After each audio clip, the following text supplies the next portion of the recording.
ఆగని కాకాని బాబు వసూళ్ల పర్వం. అడ్డు అదుపు లేకుండా ప్రైవేటు సైన్యంతో దందా.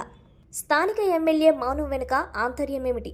ఒకవైపు ప్రజాప్రతినిధి మీడియా వేదికగా పాసింగ్ పేరుతో వసూళ్లు చేయడం లేదని ప్రకటనలు గుప్పిస్తుంటే, మరోవైపు క్షేత్రస్థాయిలో అదే పేరుతో అనుచరులు సాగిస్తున్న అరాచకాలు తారాస్థాయికి చేరాయి.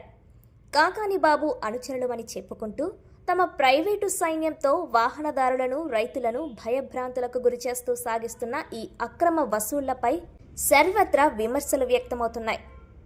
వాహనదారుల నుండి బలవంతంగా డబ్బులు వసూలు చేయడమే కాకుండా చెల్లించకపోతే దాడులకు పాల్పడతామని బెదిరింపులకు దిగుతుండడం తీవ్ర కలకలం రేపుతోంది. ఈ దందా ఎంతలా వేళ్లూనుకుందంటే, ఒక చోట వాహనాన్ని ఆపకపోయినా వేరే ప్రాంతంలో మాటు వేసి మరీ పాసింగ్ డబ్బులు కట్టించుకుంటున్నారు. ఎక్కడో ఒక చోట వాహనాన్ని అడ్డుకొని పద్ధతి ప్రకారం డబ్బులు వసూలు చేసే వరకు వదిలిపెట్టడం లేదు. తాము కాకాని బాబు మనుషులమని, ఎదురు తిరిగితే దాడులు తప్పవని బాహటంగానే హెచ్చరిస్తున్నారు. ఎమ్మెల్యే మౌనం వెనుక ఆంతర్యమేమిటి? గతంలో వైఎన్సీ మీడియా ఈ అక్రమాలపై ప్రత్యేక కథనాలను ప్రసారం చేసినప్పటికీ వ్యవస్థలో ఎటువంటి మార్పు రాలేదు. పైగా ఈ దందాల నుండి వచ్చే వాటాలో స్థానిక ఎమ్మెల్యేకు పెద్ద మొత్తంలోనే ముడుపులు అందుతున్నాయని ప్రచారం జరుగుతుంది. అందుకే ఎమ్మెల్యే ఈ వ్యవహారంపై మౌనంగా ఉంటున్నారని, ఆయన వైఖరిపై ప్రజల్లో తీవ్ర విమర్శలు వెలువెత్తుతున్నాయి. ప్రభుత్వ నిబంధనలను తుంగలోకి తొక్కి ఒక వ్యక్తి పేరు మీద ప్రైవేటు వసూళ్ల కేంద్రాలు నడుస్తుంటే అధికారులు ఎందుకు మౌనంగా ఉన్నారనేది ప్రశ్నార్థకంగా మారింది. సామాన్య రైతులు, వాహనదారులు రోడ్డు మీదకు రావాలంటేనే భయపడే పరిస్థితి నెలకొందని, ఇప్పటికైనా అధికారులు స్పందించి బాధ్యులపై కఠిన చర్యలు తీసుకోవాలని డిమాండ్ చేస్తున్నారు. పాసింగ్ కావాలనుకున్నా కంపెనీ వెళ్ళిపోయి రాయించుకోవడానికి పాసింగ్ కావాలంటే, లేదనుకుంటే నా గ్రూప్లో పెడతాను నంబరు. ఆ పై రాక వెళ్ళిపోతుంది, అక్కడ వెళ్తే అక్కడ వెళ్ళిపోతుంది, అబ్బరు ఆపరు. మామూలుగా అయితే ఎవరు ఆపుతారు? మామూలుగా అయితే ఎవరు ఆపుతారు? తన బావగారు మంచిగా ఉన్న బాగున్నాయి. అలానే కదా తమ్ముడు, ఎవరు ఆపరు అంటున్నారు కదా. మామూలుగా అయితే ఎవరు ఆపుతారు అంటున్నాను. ఎవరు అదే పిల్లడనా పిల్లడా ఎన్నో ఆపుతారు కదన్నా. చెప్పిన ఏదంటే ఎవరన్నా వస్తే బావగారు మంచిగా అంటే వదిలేస్తారు. మంచి ఓకే, కడుతున్నారు కదన్నా, పాసింగ్ కడుతున్నారు కదన్నా. పుల్లోడు బ్లాక్లు కడుతున్నారు, వైట్లు కడుతున్నారు, అన్ని కడుతున్నారు కదా. తెచ్చారా ఆ బండి? పాసింగ్ ఉంది అయితేనే ఉందన్న, కట్టించుకుంటున్నా. అంటే నీకు కట్టించుకునేవి కూడా గ్రూప్ లో ఉన్నాయి అన్న. ఒకసారి ఫోన్ ఇస్తాను, నా ఫోన్ చెక్ చేసుకుని ఆయనతో మాట్లాడింది. నేను తీసుకుని బండి ఫోటో మా గ్రూప్ లో పెడతాం. పైన తీసేవారు మా కుర్రోళ్ళు ఉంటారు, వాళ్ళందరూ చెక్ చేసుకుంటారు. బండి చూసుకుని దూరం నుంచి నెంబర్ కనబడుతుంది, 1 2 3 అని నెంబర్ కనబడతాయి కదా. వాళ్ళు బండి పాస్ చేసుకున్నారు, వదిలేస్తారండి మా వాళ్ళు. లేదంటే దానికి వస్తే ఆపుతూనే ఉంటారు. ఎక్కడ కూడా అలా మీరు ఎక్కడ రాక వెళ్తే అక్కడ ఆపుతూనే ఉంటారు. డబ్బులు తీసుకుంటారా?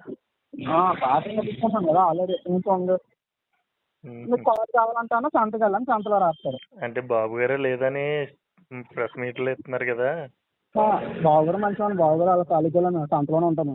అలానే కదా తమ్ముడు, అంటే అతనే అంటున్నాడు కదా ఓపెన్ గా ఎలాంటి పాసింగ్లు ఎలాంటి ఏం కట్టించుకోవట్లేదు, అలాంటిది ఏమీ లేదని అతనే అంటున్నాడు కదా అని. లేదన్నా లేదని కట్టించుకుంటాను. కట్టించుకోకుండా బండ్లు ఆపం కదన్నా మనం. అలానే కదా అతనే ప్రెస్ మీట్లు ఇస్తున్నారు కదా అని అంటే. అన్నా ఇప్పుడు కట్టించుకుని బండి నెంబర్ చెప్పమంటావు? ఒక సంథింగ్ మార్నింగ్ కట్టించుకున్న బండ్లలో AP 39WP 8027. అది నా నెంబర్కి పెట్టచ్చు కదా. కట్టించుకుని నీకు కట్టుకోరన్న బయట బండి నెంబర్లో మా గ్రూప్ లో మేము ఎంచుకుంటాం. పై ఆఫీస్ పై రాక వెళ్తాయని మాది టైం వేస్ట్. ఎందుకని మనం మాట్లాడడం వేస్ట్ కూడా. లేకపోతే కట్టించుకుంటున్నావా? అంటే బాబు గారు పాసింగ్ అంటే ఏం చేయట్లేదు, అలాంటిది ఇబ్బంది ఏమీ లేదని చెప్పేసి అన్నారని ప్రెస్ మీట్ అప్పుడు వాయిస్లు అవి పెట్టారు కదా. అదే అన్నారు, 2 సంవత్సరాలు చెప్తాను. అది ప్రజెంట్ నడుస్తుంది అయితే. పాసింగ్ కట్టించుకుంటున్నాం అన్న మొత్తం అంతా. ఓకే, నేను ఎలా అనుకోవట్లేదురా. అంటే పాసింగ్ మొత్తం తీసారన్నారు కదా. లేదన్నా సీట్ బండి ఆపం కదన్నా. ఓకే ఓకే, అదే బండి ఆపం. సరే ఒక 2 రోజులు అంటే ఎమ్మెల్యే గారు కొంచెం డబ్బులు అయితే తక్కువ అయితే గొడవలు అయితే అని వచ్చి సీల్ వేసాడు. అది ఓపెన్ అయిపోయింది, తీర్చాం సీల్ కూడా. ఏ మన బావగారిదే జంక్షన్ ఎమ్మెల్యే గారు డబ్బులు తక్కువ ఇచ్చారనా?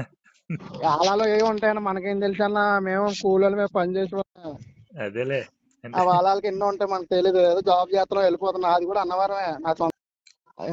ఎమ్మెల్యే గారు లక్షలు అడుగుతున్నారు. బాబు గారు 50 ఇస్తారట. వాళ్ళకి ఎన్నో ఉంటాయి వాళ్ళు చెప్పుకోరు. అదేలే కట్టించుకుంటున్నాను ఏదైనా కట్టించుకుంటున్నాం. అదేలే కట్టించుకోకపోతే బండి ఆపం కదా. అన్నీ అడిగి ఇప్పుడు 3 బండ్లు ఆపం. 3 బండ్లు కట్టించుకున్నాం. అన్నీ ఎదురుకుంటే కట్టించుకున్నాం. ఓకే. సంతకి వెళ్ళిపోయాయి 2 బండ్లు. సంతకి వెళ్ళిపోయి సంత లోపలికి వెళ్ళిపోయాయి. బాబు గారు సంత ఉంది కదా వాళ్ళకి కూడా సంత లోపలికి వెళ్ళిపోయాయి. సాయంత్రం తీసుకుంటారు అంటారు ఎండ కడుతుంది. అది అదే మన డ్యూటీ మనం చేయాలా. ఇదే ఈ బండి కాదు. మీరు 4000 ఫుల్ బండి అమ్మితే 10,000 వస్తుంది మాకు. ఫుల్ బండి ఏంటి? ఆవులు వైట్ వైట్లో అయితే 10,000? 7,000. 7,000? ఓకే. దాటడానికి 10,000 కట్టించేసుకుంటాం. 3 కేజీలు దాటడానికి. ఎక్స్ట్రా ఇక్కడికి ఆపకుండా వెళ్తేనా? తెలిసినోడు అయితేనే ఇంకొదలమండి. లేకపోతే బాబు గారు కొట్టేనట్టారు. కేసైనా పెట్టించేస్తారా? చెప్పలో వాటిలో ఏముండదు. అంటే గ్రూప్ లో అందులో ఇలాగ బండి అన్నాం ఎక్కడికో పోతే ఎక్కడికి వెళ్ళిపోద్ది. అన్నా మీరు లోడ్ ఎక్కడ రాక వెళ్ళాలి. అక్కడ రాక మన వాళ్ళు అందరూ ఉంటారు దారికి వస్తే. మొత్తం బాబు గారే చూసుకుంటున్నారు. ఒంగోలు దాకా ఉంది. ఒంగోలు ఉంది, విజయవాడ ఉంది, మంగళగిరి ఉంది.